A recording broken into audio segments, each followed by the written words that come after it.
ایک ایسی لڑکی تھی جسے آج تک کسی مرد کے لمس سے آشنائی نہیں ہوئی تھی۔ مجھے آج تک کسی نامحرم مرد نے نہیں چھوا تھا۔ میں خود کو بہت خوش قسمت سمجھتی تھی کہ اتنی عمر ہو جانے کے بعد بھی میں بالکل پاک صاف اور پاک دامن تھی۔ کبھی کسی نامحرم مرد سے میرا کوئی تعلق نہیں رہا تھا۔ میرا ہونے والا شوہر ہی وہ پہلا مرد تھا جو میری زندگی میں آ رہا تھا، اور یہی سوچ کر مجھے بہت خوشی ہوتی تھی کہ میرا ہونے والا شوہر بہت ہی خوش قسمت انسان تھا جسے اتنی پاک باز بیوی مل رہی تھی۔ یقیناً وہ میرے جیسی لڑکی کا ساتھ پا کر بہت خوش ہوگا۔ ان باتوں سے مجھے بہت سکون ہوتا تھا اور میں خود کو ہواؤں میں اڑتا محسوس کرتی تھی، مگر میرے ہوش اس وقت اڑے جب ایک روز اچانک طبیعت خراب ہونے پر میں ہسپتال گئی اور مجھے ڈاکٹر نے بتایا کہ میں حاملہ ہوں۔ ڈاکٹر کی بات سن کر میرے پیروں تلے سے زمین نکل گئی۔ میرے اوسان خطا ہوئے تھے۔ مجھے بالکل بھی یقین نہیں آ رہا تھا کہ جو کچھ میں نے سنا وہ میرے ہی بارے میں کہا گیا تھا۔ میں نے ایک بار پھر سے ڈاکٹر کو تصدیق کرنے کا کہا تو ڈاکٹر مجھے عجیب سی نظروں سے دیکھتے ہوئے دوبارہ میرا چیک اپ کرنے لگی، اور پھر اس نے دوبارہ وہی بات دہرائی تو میرے سر پر آسمان آ گرا۔ میں ہوش و حواس سے بیگانہ ہونے لگی تھی۔ یہ میرے ساتھ کیا ہو گیا تھا؟ مجھے تو آج تک کبھی کسی مرد نے چھوا ہی نہیں تھا، تو پھر میں حاملہ کیسے ہوئی؟ میرے ساتھ قسمت نے یہ کون سا کھیل کھیلا تھا، وہ بھی اس وقت جب میری شادی میں صرف 25 دن باقی رہ گئے تھے۔ میں سنسناتے دماغ اور سن ہوتے وجود کے ساتھ بمشکل خود کو گھسیٹتی گھر تک پہنچی، اور گھر میں داخل ہوتے ہی بے دم ہو کر زمین پر گری اور پھوٹ پھوٹ کر رونے لگی۔ مجھے اس طرح بے حال روتا دیکھ کر خالہ پریشانی سے میری طرف آئیں اور مجھ سے پوچھنے لگی، کیا ہوا؟ تم اس طرح کیوں رو رہی ہو؟ کچھ ہوا ہے کیا؟ کچھ تو بتاؤ مجھے۔ میرا جی گھبرا رہا ہے۔ خالہ کی بات پر میں نے ہچکیوں سے روتے ہوئے ٹوٹے پھوٹے الفاظ میں خالہ کو بتایا کہ مجھ پر کون سی قیامت ٹوٹی تھی۔ میری بات سن کر خالہ بھی سناٹے میں آ گئیں اور منہ کھولے مجھے دیکھنے لگ گئیں۔ لمحے ساکت بیٹھے رہنے کے بعد پھر جیسے انہیں ہوش آیا تو انہوں نے مجھے بری طرح مارنا شروع کر دیا، ساتھ ہی اپنا سینہ بھی پیٹنے لگیں۔ ہائے ظالم، یہ کیا کر دیا تو نے؟ تجھے ذرا بھی احساس نہیں ہوا کہ تو غلط کر رہی ہے؟ ایسے بھی کیا بے صبری تھی تجھے؟ کچھ دن بعد تو تیری شادی تھی، اور اگر تجھے یہ لڑکا پسند نہیں تھا تو مجھے بتا دیتی، میں اسی کے ساتھ تیری شادی کرا دیتی جس کے ساتھ تو نے منہ کالا کیے، مگر یوں میرے سر میں خاک تو نہ ڈالتی۔ پہلے ہی میں حالات کی ستائی ہوئی عورت ہوں، اب تیری یہ خطا بھی میرے کھاتے میں ڈال دی جائے گی کہ میں نے تیری تربیت ہی ایسی کی ہے، اور نہیں تو اپنی مری ہوئی ماں کا احساس ہی کر لیتی۔ منحوس، بتا کون ہے وہ بدبخت جس نے تجھے اس حال تک پہنچا دیا؟ میں تو تجھے بہت نیک پارسا سمجھتی تھی، تجھ پہ اندھا اعتبار کرتی تھی کہ میری بچی کبھی کچھ غلط نہیں کر سکتی، مگر تو نے آج ثابت کر دیا جوان ہوتی لڑکی کو کبھی بھی آزادی نہیں دینی چاہیے، وہ کبھی بھی ہمارے سر شرم سے جھکا سکتی ہیں۔ خالہ مجھے مار رہی تھی اور دہائیاں دے رہی تھی۔ میں نے بڑی مشکل سے خالہ کو روکا اور بولی، میرا اللہ گواہ ہے کہ میں نے آج تک کبھی کسی مرد کے ساتھ تعلق نہیں بنایا، نہ ہی مجھے کسی مرد نے چھوا ہے، اور نہ ہی میں آپ کی دی گئی تربیت بھولی ہوں۔ خالہ، آپ نے مجھے جیسا بنایا تھا میں آج بھی بالکل ویسی ہوں۔ مجھے خود بھی نہیں پتا میرے ساتھ یہ سب کیسے ہوا۔ میں تو اپنی شادی سے بہت خوش تھی اور اپنے شوہر کو لے کر بہت سے خواب بھی دیکھے تھے۔ یہ خبر جتنی آپ کے لیے تکلیف دہ ہے میرے لیے بھی اتنی ہی ہے، بلکہ شاید اس سے کہیں زیادہ۔ مجھے نہیں پتا یہ سب کیسے اور کیوں ہوا، کس نے میرے ساتھ اتنا بڑا کھیل کھیلا اور میرے وجود کو داغدار کر دیا، اور آپ میرا یقین نہیں کر رہی تو میں کسی اور کو کیا خاک یقین دلاؤں گی کہ میں نے کبھی کچھ غلط نہیں کیا۔ میں آج بھی بے قصور ہوں۔ میں بلک بلک کر رو رہی تھی اور مجھے اس طرح روتا دیکھ کر خالہ کو میری سچائی پر یقین آ گیا، مگر اب پریشانی کی بات تو یہ تھی کہ اس عذاب سے چھٹکارا کیسے پایا جائے۔ بہت سوچنے کے بعد خالہ نے اپنی جاننے والی ایک ڈاکٹر سے رابطہ کیا اور اس سے منت کی کہ وہ یہ بچہ ضائع کرا دے۔ تب اس ڈاکٹر نے میرا معائنہ کیا اور بتایا اب ممکن نہیں رہا۔ میرے حمل کو 3 ماہ ہو چکے تھے، اور اب اگر ایسی کوئی کوشش کی جاتی تو بچے کے ساتھ ساتھ میری جان کو بھی خطرہ ہوتا، لہٰذا بہتر یہی ہے کہ 9 ماہ پورے کیے جائیں۔ یہ سن کر تو ہماری پریشانی مزید بڑھ گئی۔ شادی سر پر تھی، میرے سسرال والوں کے چکر لگ رہے تھے، اگر ان کو اس بات کی خبر ہو جاتی تو ہم خالہ بھانجی بدنام ہو جاتی۔ کچھ سمجھ نہیں آ رہا تھا کہ کیا کریں، اور اس حالت میں شادی بھی نہیں کر سکتی تھی۔ یہ ایسی بات نہیں تھی کہ چھپ جاتی، شادی کے پہلے روز ہی میرے حاملہ ہونے کی خبر سب کو ہو جانی تھی۔ خالہ نے اور بھی 1-2 جگہوں پر کوشش کی کہ شاید کہیں سے کوئی بات بن جائے اور ہماری اس بچے سے جان چھوٹ جائے اور معاملہ رفع دفع ہو جائے، مگر ایسا نہیں ہوا تھا، اور اب تو میرے وجود میں بھی تبدیلی محسوس ہونے لگی تھی۔ تب میں نے اور خالہ نے یہاں سے کہیں دور جانے کی سوچی۔ ہم نے اپنا گھر بیچا اور تمام ضروری سامان بھی، اور ایک رات خاموشی سے وہ شہر چھوڑ کر دوسرے شہر میں جا بسے۔ میرے ہونے والے شوہر اور اس کی ماں کی کالز پر کالز آ رہی تھیں۔ تبھی خالہ نے ان سے جان چھڑانے کے لیے ایک جھوٹ بول دیا۔ بچی کا دادا بیمار ہو گیا ہے، اور اب جب وہ مرنے والا ہے تو اس کو احساس ہوا کہ اس نے اپنے بیٹے کی اکلوتی نشانی کے ساتھ بہت ظلم کیا ہے۔ بجائے اسے اپنے پاس رکھنے کے اسے خالہ کے حوالے کر دیا۔ لہٰذا اس نے اپنی پوتی کو اپنے پاس بلا لیا اور اپنے ایک پوتے کے ساتھ اس کی شادی کرے گا۔ یہی ان کا فیصلہ ہے۔ میں نے ان کو بتایا تھا کہ میں نے بچی کا رشتہ کر دیا ہے اور اس کی شادی بھی ہونے والی ہے، مگر انہوں نے اس شادی کو اہم نہیں جانا۔ وہ ہر حال میں اپنی بچی کو اپنے گھر میں رکھنا چاہتے ہیں، اس لیے لڑکی کے چاچے کے بیٹے کے ساتھ اس کی بات طے کر دی ہے۔ میں مجبور ہوں، اس معاملے میں میں کچھ نہیں کر سکتی۔ یہ بول کر خالہ نے فون بند کر دیا۔ ہم جانتے تھے زیادہ سے زیادہ یہی ہوگا کہ وہ لوگ ہمیں برا بھلا کہیں گے، بد دعائیں دیں گے اور چپ ہو کر بیٹھ جائیں گے۔ اس سے زیادہ وہ کر بھی کیا سکتے تھے، لیکن کم سے کم ہماری ان کی کال سے تو جان چھوٹی، اور اس تلوار سے بھی جو سر پر لٹک رہی تھی۔ میں بہت دکھی تھی۔ اچانک سے کیا ہو گیا تھا؟ میں دلہن بننے کے خواب دیکھ رہی تھی، اپنی شادی شدہ زندگی کے حوالے سے بہت ساری پلاننگ کر رہی تھی، اور اب اچانک سے مجھے بنا شادی کے بچے پیدا کرنا پڑ گیا تھا، جس کے باپ کا کوئی اتا پتہ نہیں تھا کہ وہ ظالم انسان کون تھا اور کب میرے ساتھ اتنا بڑا دھوکہ کیا۔ اس انجان شہر میں آ جانے کے بعد میں نے نوکری کر لی، اور خاموشی سے ہم خالہ بھانجی نے زندگی کے دن گزارنے شروع کر دیے۔ مجھے اپنے وجود میں پلنے والے اس بچے سے شدید نفرت ہو رہی تھی۔ میں اس کے باپ کو ڈھونڈنا چاہتی تھی، مگر یہ ناممکن تھا۔ مجھے تو پتہ ہی نہیں تھا کہ اس بچے کا باپ کون ہے۔ مجھے اپنی زندگی سے نفرت ہو رہی تھی۔ میں نے اپنا خیال رکھنا اور کھانا پینا چھوڑ دیا تھا، جس سے میری حالت دن بدن بگڑتی جا رہی تھی۔ تب خالہ نے مجھے ٹوکا تھا کہ اپنی ذات پر ایسا ظلم مت کرو۔ اگر یہ سب قبول کر ہی لیا ہے تو اب خود کو تکلیف پہنچانے کی بجائے آنے والے وقت کی فکر کرو اور اپنا خیال رکھا کرو۔ خالہ کی باتیں ماننے کا دل تو نہیں کرتا تھا، مگر وہ بھی ٹھیک کہہ رہی تھیں۔ اگر مجھے کچھ ہو جاتا تو اس بچے کی ذمہ داری بھی خالہ پر آن پڑتی۔ وہ بوڑھی ہو رہی تھیں اور میں ان کا آخری سہارا تھی، اور جو کچھ میرے ساتھ ہوا اس سے خالہ پہلے سے بھی زیادہ بوڑھی اور بیمار لگنے لگی تھیں۔ پھر میں نے خالہ کی خاطر خود کو سنبھالا اور جیسے تیسے زندگی کو گزارنے لگی۔ وقت پر لگا کر اڑ گیا، اور وہ وقت آن پہنچا جب میں نے انجانے شخص کی اولاد کو جنم دیا۔ مجھے اپنی والی زندگی کا خوف ستا رہا تھا، اور اس بے نام اولاد کی پیدائش شدید اذیت دے رہی تھی۔ مجھے تو لگتا تھا کہ میں اس بچے کی شکل بھی نہیں دیکھ پاؤں گی، مگر جب ایک گلگلا سا بچہ خالہ نے میری گود میں لا کر دیا تو نہ چاہتے ہوئے بھی مجھے اس بچے سے محبت ہونے لگی۔ جو بھی ہو، اس میں اس معصوم کا تو کوئی قصور نہیں تھا، اور پھر میں تو ماں تھی، اور ماں کا دل اپنی اولاد کے لیے بہت نرم ہوتا ہے، چاہے وہ اولاد ناجائز ہی کیوں نہ ہو۔ میں نے اپنے بچے کو سینے سے لگا لیا اور اس سب کو اپنے نصیب کا لکھا سمجھ کر اپنے بچے کے ساتھ زندگی گزارنے کا فیصلہ کیا۔ اب میں پہلے کی نسبت قدرے مطمئن تھی۔ میں نے خود کو بیوہ کہلوانا شروع کر دیا تاکہ کوئی بھی بچے کے باپ کو لے کر مجھ سے سوال نہ کرے۔ اس طرح ہماری زندگی کچھ آسان ہو گئی، اور پھر ایک روز ہماری زندگی میں ایک نیا طوفان آیا۔ میں اپنے آفس سے گھر لوٹی تو میں نے گھر میں ایک قطعی انجان شخص کو بیٹھے پایا۔ میں نے اسے آج سے پہلے کبھی نہیں دیکھا تھا۔ میں حیران ہوتی خالہ کی طرف سوالیہ نظروں سے دیکھنے لگی، تو خالہ نے مجھے کوئی جواب نہیں دیا، بس اتنا کہا کہ میں بچے کو سنبھالتی ہوں، تم ایک بار اس کی بات سن لو۔ میں حیرانگی سے خالہ کی بات سن رہی تھی، جو مجھے ایک انجان شخص کی بات سننے کا بول رہی تھی، اور پھر اندر کی طرف جاتے ہوئے خالہ نے میرے کان میں سرگوشی کی، تمہیں غصہ تو بہت آئے گا، مگر میرا مشورہ یہی ہے کہ ایک بار تسلی سے اس کی بات ضرور سن لینا، بنا پوری بات سنے ہتھے سے نہ اکھڑ جانا۔ مجھے خالہ کی باتیں بہت حیران کر رہی تھیں، مگر میری حیرانی جلد ہی ختم ہو گئی جب غور سے اس شخص کو دیکھنے پر مجھے اس کے ہونٹ کے پاس ایک گہرا سیاہ تل نظر آیا۔ بالکل ایسا ہی تل میرے بیٹے کے ہونٹ کے پاس بھی تھا، اور اب میں نے غور کیا تو اس شخص کے ہونٹ اور آنکھیں بالکل میرے بیٹے جیسے تھیں۔ تو کیا یہی شخص میرا مجرم تھا؟ اس انکشاف سے میں سناٹوں میں آ گئی تھی۔ جس شخص کو میں اتنے وقت سے ڈھونڈ رہی تھی وہ آج میرے سامنے میرے گھر پر موجود تھا۔ اگلے ہی پل مجھے شدید نفرت کا احساس ہوا اور میں اس شخص پر بل پڑی۔ تمہاری جرت کیسے ہوئی میرے سامنے آنے کی؟ ذلیل انسان، تم نے میری زندگی برباد کر دی۔ تمہیں ذرا بھی شرم محسوس نہیں ہوئی تھی کسی لڑکی کی زندگی سے کھیلتے ہوئے؟ کون ہو تم؟ کیا کیا تم نے میرے ساتھ؟ میں نفرت سے اس کے سینے پر مکے برسا رہی تھی۔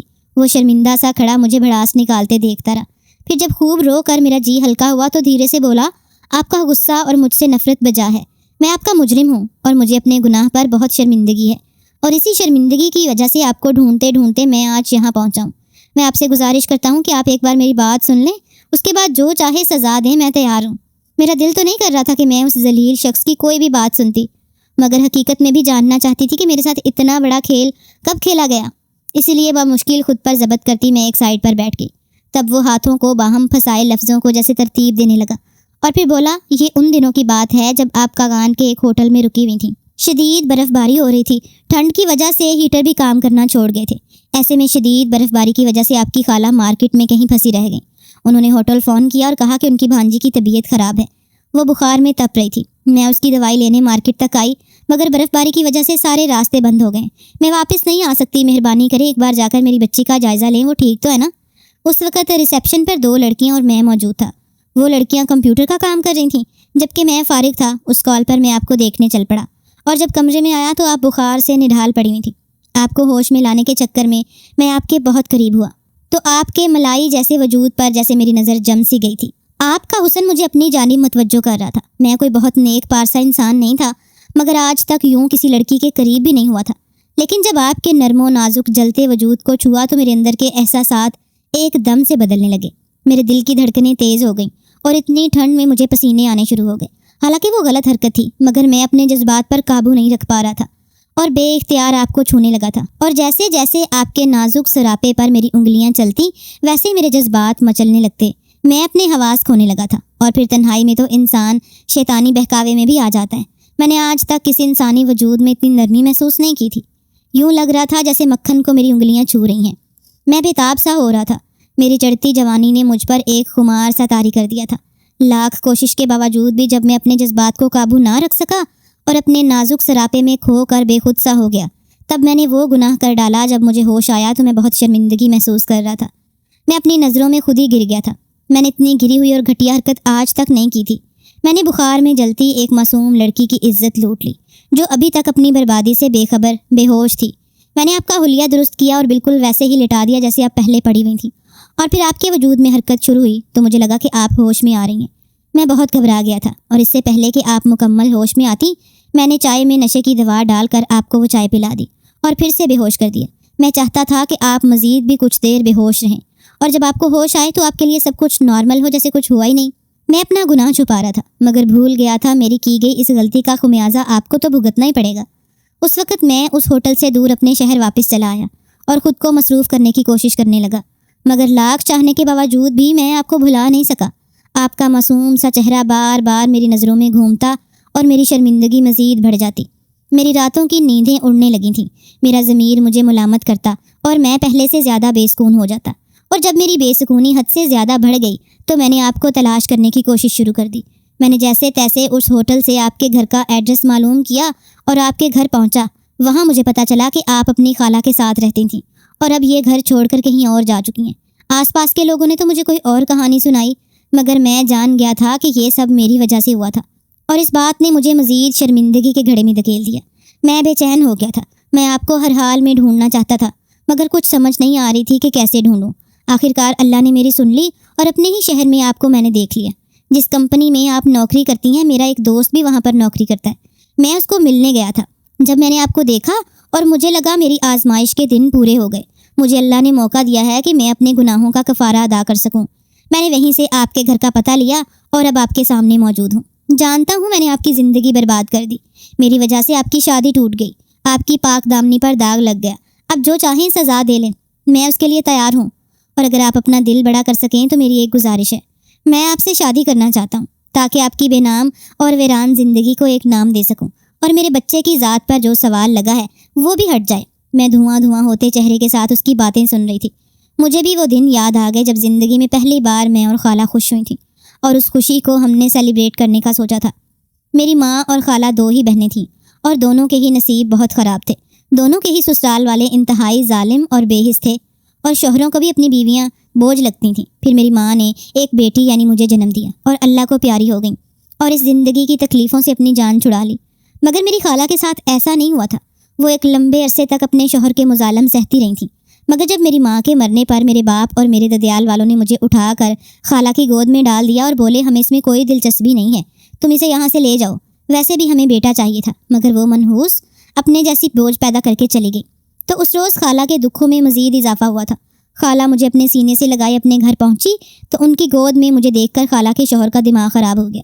اس نے خالہ کو بہت مارا اور ایک ہی بات کی، جہاں سے اسے لے کر آئی ہو وہیں سے واپس پھینک آؤ یا پھر کسی یتیم خانے میں چھوڑ دو، مگر اس گھر میں اس کی کوئی جگہ نہیں ہے۔ مگر خالہ نے اپنے شوہر کی بات نہیں مانی اور صاف بول دیا کہ وہ اپنی بھانجی کو اپنے سینے سے لگا کر رکھے گی، تو اس کی بات سن کر خالہ کے شوہر نے وہیں کھڑے کھڑے خالہ کو طلاق دے دی اور ہمیشہ کے لیے گھر سے نکال دیا۔ میری وجہ سے خالہ کا گھر ٹوٹا تھا مگر میرے ساتھ ان کی محبت میں کوئی کمی نہیں آئی تھی، بلکہ انہوں نے مجھے بہت پیار سے پالا تھا۔ کوئی کبھی نہیں جان پایا کہ وہ میری سگی ماں نہیں بلکہ میری خالہ ہے۔ البتہ مجھے خالہ نے بتا رکھا تھا، وہ چاہتی تھیں کہ میں اپنی ماں کو بھی یاد رکھوں، جس نے اپنے انتہائی اذیتوں والے دن میں مجھے اپنی کوکھ میں رکھا تھا اور جنم دیتے ہوئے اللہ کو پیاری ہو گئی۔ خالہ میرے نصیب سے بہت ڈرتی تھی۔ ہر وقت ایک ہی دڑکا لگا رہتا کہ کہیں اس معصوم کا بھی ہم بہنوں والا نصیب نہ ہو۔ ساتھ ہی خالہ مجھے اٹھتے بیٹھتے خود کو بچائے رکھنے کی نصیحت کیا کرتی تھیں۔ وہ مجھے کہتی تھیں کہ ہمارے پاس سوائے اس عزت کے اور کچھ بھی نہیں ہے۔ پہلے لوگ ہمیں عزت کی نگاہ سے نہیں دیکھتے، ان کو لگتا ہے کہ ہم بہنوں میں ہی کوئی خرابی تھی، اس لیے دونوں گھر بسانے میں ناکام رہیں۔ اب اگر تمہارے بارے میں کچھ ایسا ویسا سن لیا تو ہمارا کردار اور بھی مشکوک ہو جائے گا۔ میں نے خالہ کی باتوں کو پلے سے باندھ دیا تھا اور ہمیشہ خود کو بچائے رکھا۔ خالہ نے مجھے اعلیٰ تعلیم دلوائی تھی اور کبھی کسی چیز کی کمی محسوس نہیں ہونے دی تھی۔ میں نے پڑھ لکھ کر ایک بہترین کمپنی میں نوکری شروع کر دی اور انہی دنوں میرا رشتہ بھی طے ہو گیا۔ یہ سب اتنی اچانک ایک ساتھ ہوا کہ ہماری خوشی اور حیرت کی انتہا نہیں رہی تھی۔ خالہ نے میری نوکری اور منگنی کو سیلیبریٹ کرنے کا سوچا اور مجھے لے کر ناران کاغان کی سیر کو نکلیں۔ ان دنوں شدید برف باری ہو رہی تھی، ہم دونوں بہت انجوائے کر رہی تھیں، مگر پھر مجھے ٹھنڈ لگ گئی اور مجھے شدید بخار ہو گیا۔ خالہ میری حالت سے بہت گھبرا گئی تھیں، تبھی خود ہی میرے لیے دوائی لینے نکل کھڑی ہوئی، مگر راستے میں اتنی زیادہ برف باری پڑنے کی وجہ سے راستے بند ہو گئے اور خالہ 2 دن تک ہوٹل واپس نہیں آ سکی تھیں اور میں بھی 2 دن بخار میں بے سدھ پڑی رہی تھی اور جان نہیں پائی کہ اس بے ہوشی میں مجھ پر کتنی بڑی قیامت ٹوٹ پڑی ہے۔ مجھے اس شخص سے شدید نفرت ہوئی۔ میں نے اسے دھکے دے کر گھر سے نکال دیا اور بولی آج کے بعد یہاں مت آنا اور سوچنا بھی مت کہ میں تمہیں بچے سے ملنے دوں گی اور نہ کبھی معاف کروں گی۔ وہ گیلی آنکھوں سے کتنی دیر مجھے دیکھتا رہا اور پھر بولا میں کل واپس آؤں گا، بلکہ تب تک آتا رہوں گا جب تک آپ مجھے معاف نہیں کر دیتی۔ مگر میں نے اس کی کسی بات پر توجہ نہیں دی اور اسے گھر سے نکال کر دروازہ بند کر دیا اور پھوٹ پھوٹ کر رونے لگی۔ خالہ نے مجھے گلے سے لگایا، مجھے پیار سے چپ کر آیا اور پھر مجھے کہا تیرے ساتھ بہت برا ہوا ہے، سارا تیری زندگی برباد ہوئی ہے اور اس ذلیل شخص نے گھٹیا پن کی ہر حد پار کی ہے، مگر پھر بھی میری نظر میں وہ ایک اچھا انسان ہے، ورنہ آج کل تو ایسے بھیڑیے ہیں جو زندگیاں برباد کر دیتے ہیں اور پلٹ کر پوچھتے تک نہیں ہیں، بلکہ مزے سے اپنی زندگی گزارتے ہیں۔ انہیں احساس بھی نہیں ہوتا کہ ان کی اس حرکت کی وجہ سے لڑکی کی زندگی برباد ہو گئی ہے، مگر اس لڑکے نے تمہارا احساس کیا۔ اگر اس نے گناہ کیا تو پھر اس گناہ پر اسے پچھتاوا بھی تو ہے، اور وہ تم سے معافی مانگنے کے لیے تمہیں ڈھونڈتا رہا۔ اس نے تمہیں ڈھونڈتے رہنے کی کوشش ختم نہیں کی۔ اس سے صاف ظاہر ہوتا ہے کہ اسے اپنے گناہوں پر پچھتاوا ہے، اور دیکھا جائے تو میری نظر میں یہ لڑکا تمہارے لیے بہتر ہے، کیونکہ جو گناہ وہ کر چکا ہے اس کے بعد وہ ساری زندگی تمہارے آگے سر جھکا کر رہے گا اور کبھی بھی تمہیں زندگی میں کوئی تکلیف نہیں دے گا، اور تم ہم بہنوں کی جیسی زندگی نہیں گزار سکو گی۔ میری مانو تو اس سے شادی کر لو، تمہیں بھی عزت کا گھر ملے گا اور بچے کو بھی اس کا باپ مل جائے گا۔ خالہ کی باتیں کڑوی تھیں مگر سچی تھیں۔